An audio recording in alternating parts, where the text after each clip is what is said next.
I hosted a deep listening circle this week, and I like to close the circle by creating a little thank you card for the group who comes.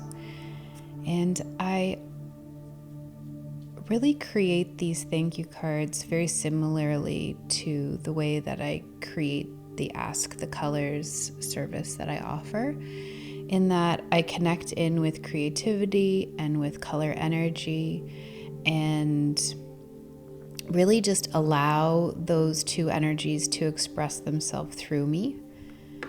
So oftentimes I don't know what color is coming next or what shape is coming next or anything really. Oftentimes I'm like, oh, do these colors actually go together? There's a lot of questioning happening in my mind as I create these. And it's so interesting too, because often the shapes that get created, like they just become something else after they're created. So in the moment, I have no idea what they're going to become. But as they're created, I notice that they relate to something that in this case was in the session, or sometimes it's just like I've done an Ask the Colors, and after it's all done, it looks like a pregnant woman,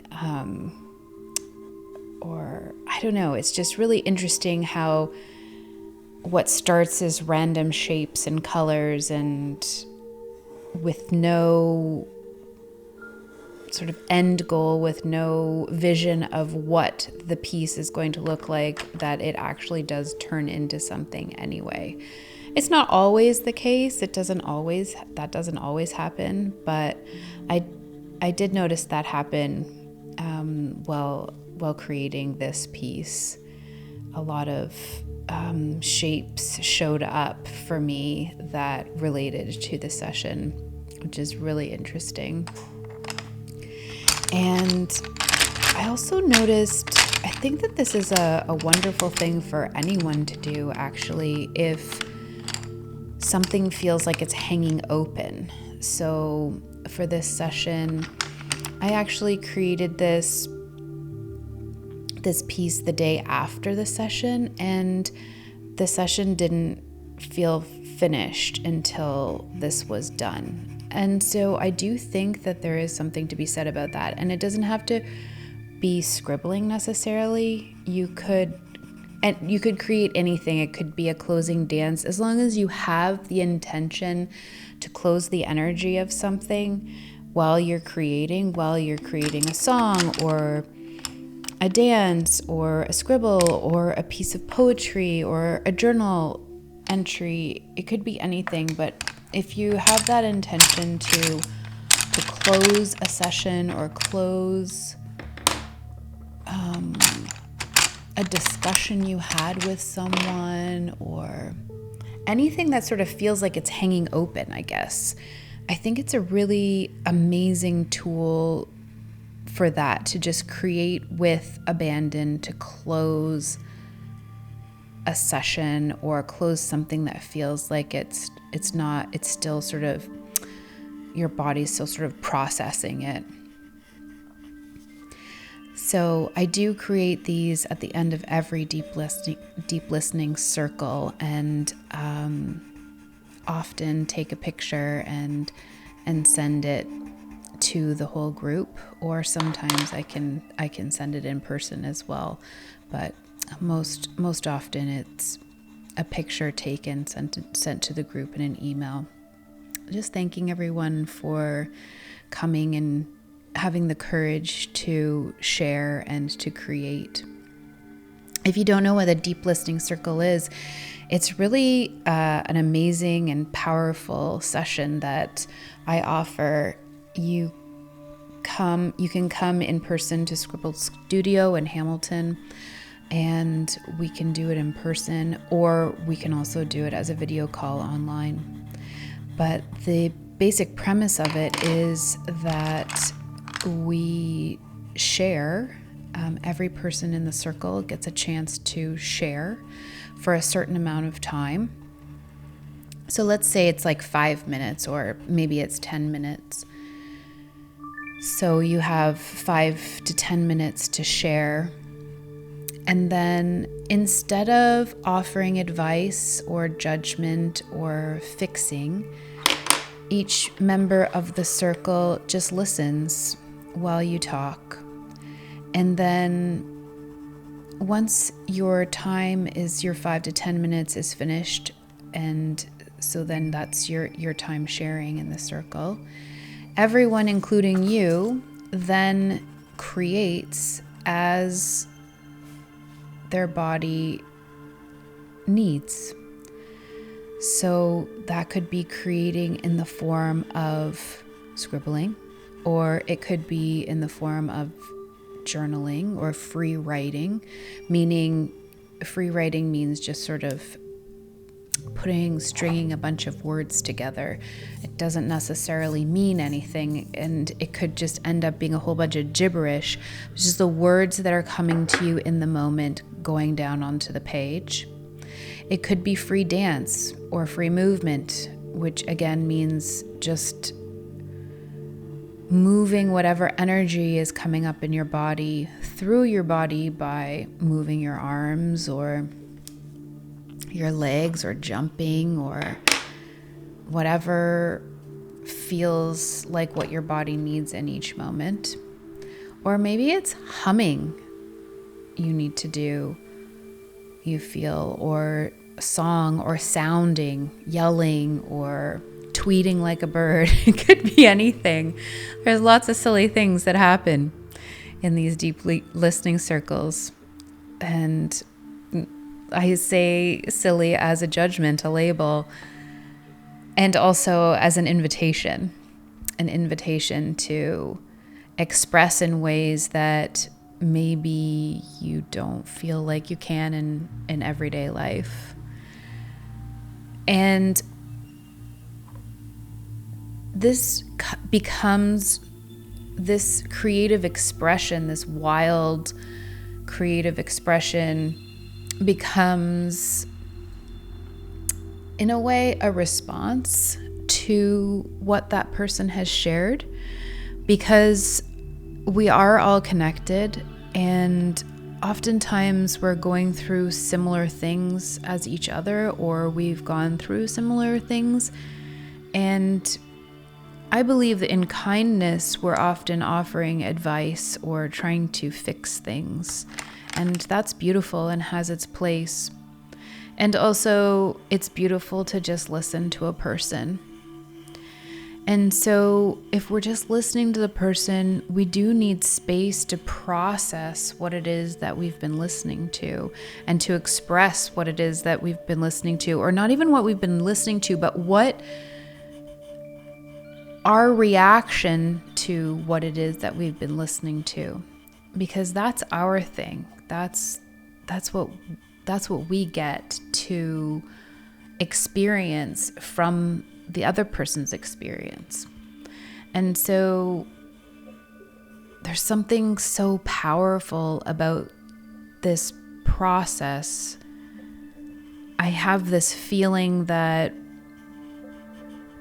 it's a beautiful way to actually move energy and transform it, rather than what feels like for me happens in conversation, which is sort of just circling it back and forth.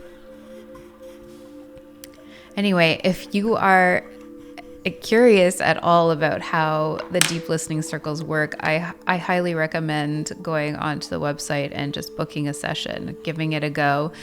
It can happen from anywhere in the world. So I may live in Canada, in Ontario, Canada, but if you live in Australia, then we can put together a time. We can figure out a time that works for everyone and enjoy a deep listening circle through a video call. These groups are put together by you, so they're private. So a deep listening circle could be formed by just you and me, the two of us create a circle, or you can put together a group that works for you, up to 6 people, so 7 people all together, including me. And they last for an hour and a half, so the smaller the circle, the more sharing time each person has. And the larger the circle, the less sharing time each person has. But I like to keep the groups really, really small because I think that people need at least 5 minutes to share, and we need at least 5 minutes to process that share. So that's why I keep the group small. And each section is an hour and a half. I may have already said that, but if not, there it is. If I did, here it is again, an hour and a half, 90 minutes each session. And they're a very safe space. It's just, anyway, I almost have no words, although I have been talking for over 10 minutes about it. When I was creating this, I remember being so drawn into the purple color. It was like so clear that that was the next color when I first put it on the page. And I had so much fun making those little gold dots. It was so cool to just run my hand over the page and figure out where it was that I wanted the next dot to be.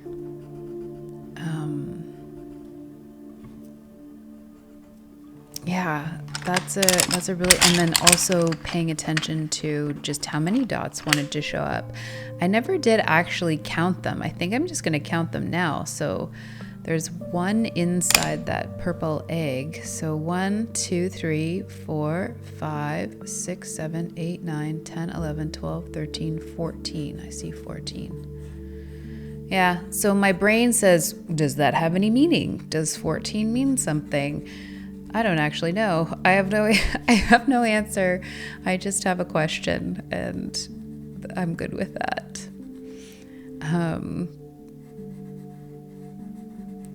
Yeah, it's interesting also because the dark green color that I used when I first put it on the page, not the dark green pastel, but the dark green pencil crayon. The one that I used before this one that I'm using now, I put it on the page and I was like, oh, this isn't quite the right color. And I don't know, it was interesting because I just tried to ignore it, actually. I just tried to ignore that it wasn't quite the right color, and I was just like, oh, it's fine. And then I used it for the next shape, and I just, like, it was so cringy in my body. I couldn't ignore it. But it's so interesting because on camera, I don't know that you can really tell the difference between the two, but in person, I could really tell the difference. One had a little bit more, the one that I'm using now had a little bit more blue in it than the other one. Also, there was something about it, I think it felt a little bit warmer than, like a warmer tone than the other one that was maybe a little bit cooler. Anyway,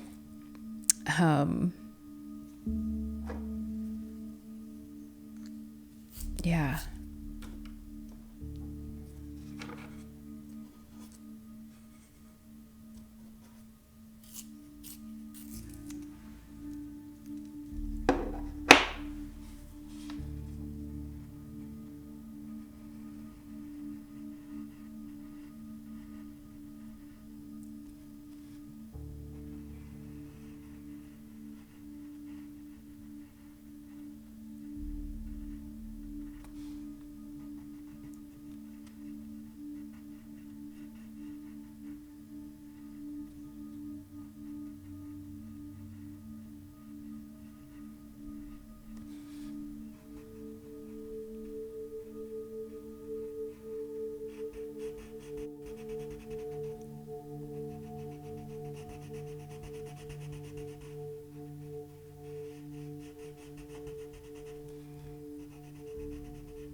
there's a lot of testing things and seeing if sometimes when I make these little scribbles on the side page that you can only see a little part of, it's like looking to see, oh, okay, how does this feel in my body? How does this feel in my body? And it's like, I'm waiting for yeses and nos to see if that's a new color to add to the piece, if that's a color that wants to be expressed. And I often get the yeses and the nos pretty quickly. But for this sort of pinks and reds, it wasn't coming super quickly. I just had this feeling that I needed something in this sort of range. But then I thought that it was a different one, and so I picked it up, and then when I put the other one back, I got the one that I'm using now. I went to put that one back, and I got a no to putting it back. So that was how I made the decision on this one, which color would be added next.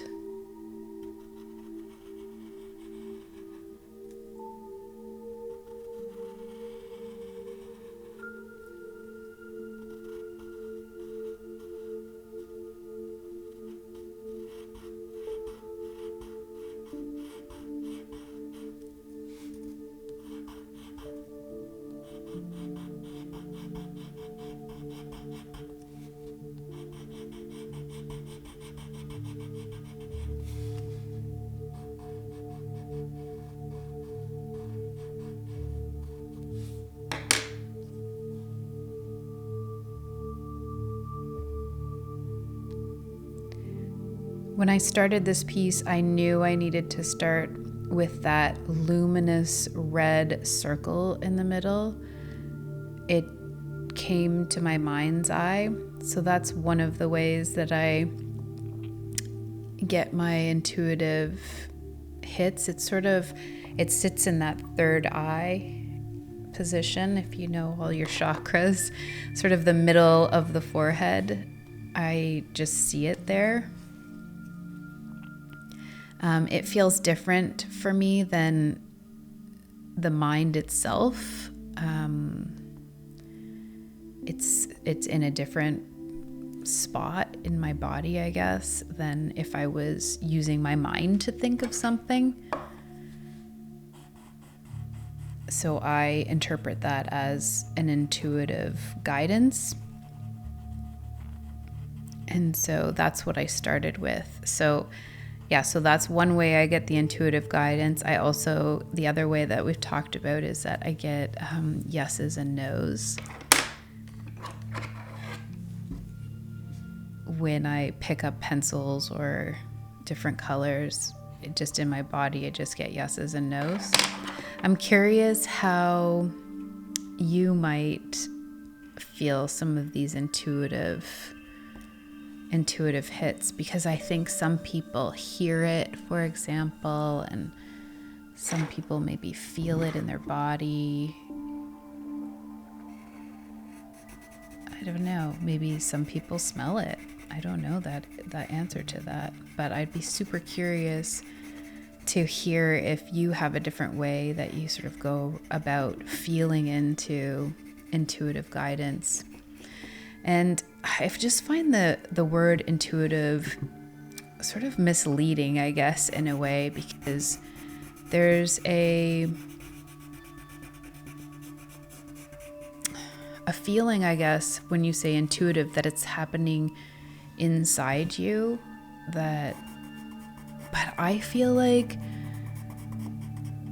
what's happening inside of me is just a translation of what it is that I am feeling.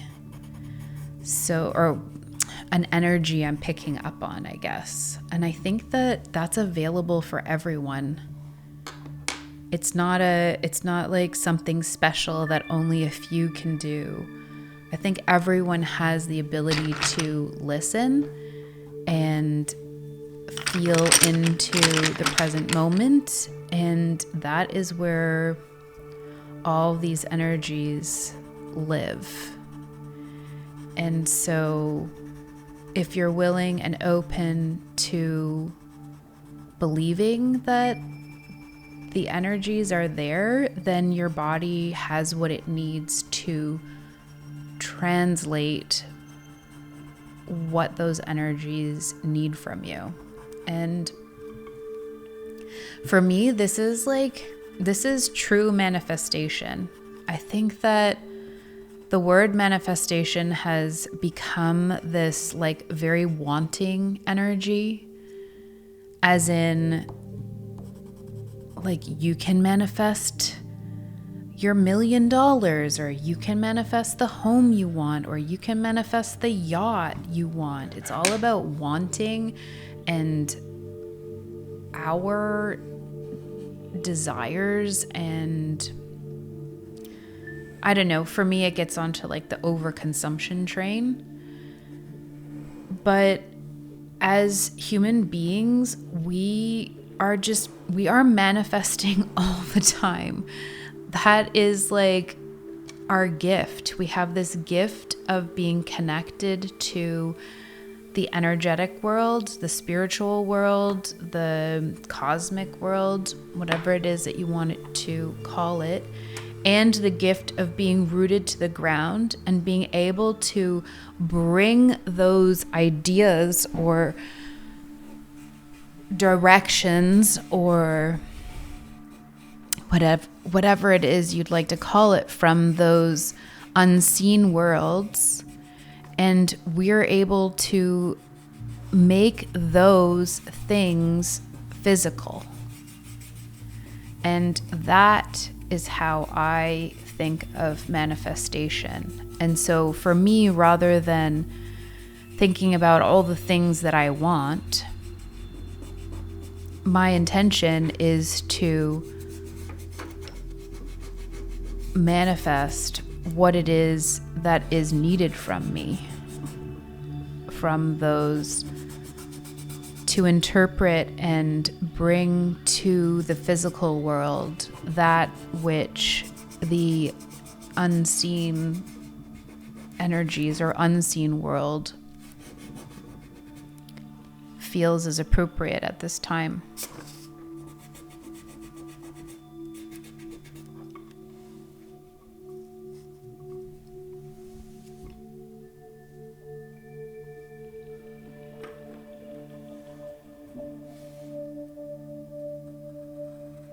I always find it interesting when a piece gets to this point. I'm almost always at this like, do I like it? Do I not like it? Because it's starting to fill. The page is starting to become full. And I can't help myself. As much as I wish that, I didn't judge things, I absolutely do. And so I'm always like, do I like this or do I not like this? It doesn't change what my intention for what it's going to do, because I have chosen that